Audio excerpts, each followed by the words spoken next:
Hi everybody, welcome back to another Friday where we're talking about anxiety and managing all the different things that are going on inside of us during this crazy busy time.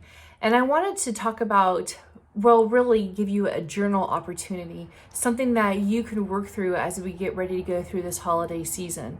One of the things that is so difficult for us is how much we're grieving. We're grieving a whole lot of different things.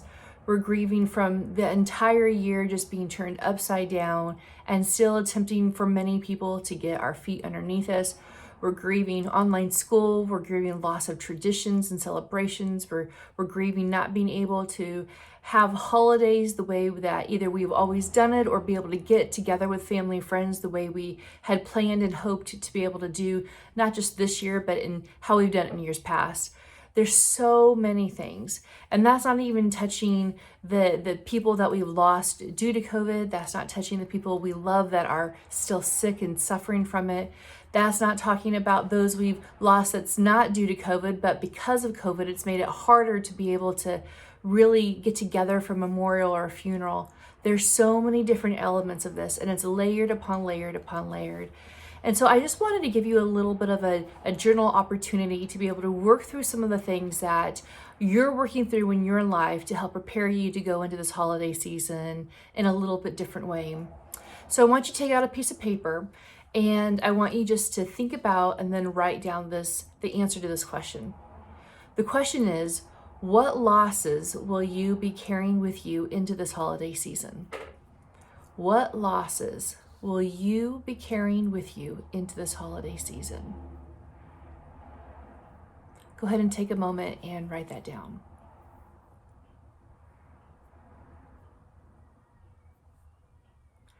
The next question is, how does it look for you to carry these losses with you? We all carry our loss and our grief differently.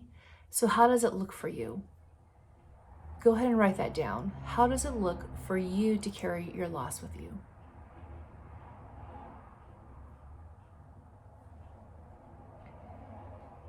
The next question is, how would I see you carrying that loss? For example, would you be withdrawn or distant or just extra reserved and quiet? Or are you the life of the party and you're like above and beyond attempting to make people laugh and just really pull people into that jovial setting? What does it look for you? How would I see you if I was a fly on the wall following you around? How would I see you carrying these losses with you into this holiday season? Go ahead and take a second, just write down a few thoughts.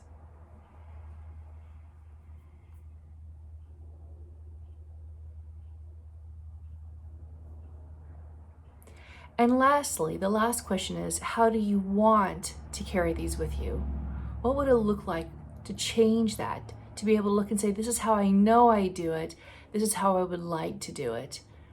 How do you want to carry those with you? And maybe the answer is, I'm happy with the way I'm carrying them, and I think this is working out really well for me. And that's okay. If you're sitting there saying, well, maybe it's not, and there's something I could change, think about that.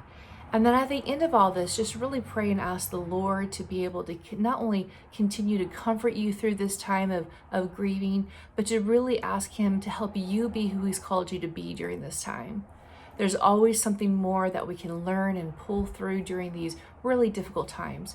These are the times that truly shape our character and give us a sense of grounding. And there's no better place to be grounded than within the Lord.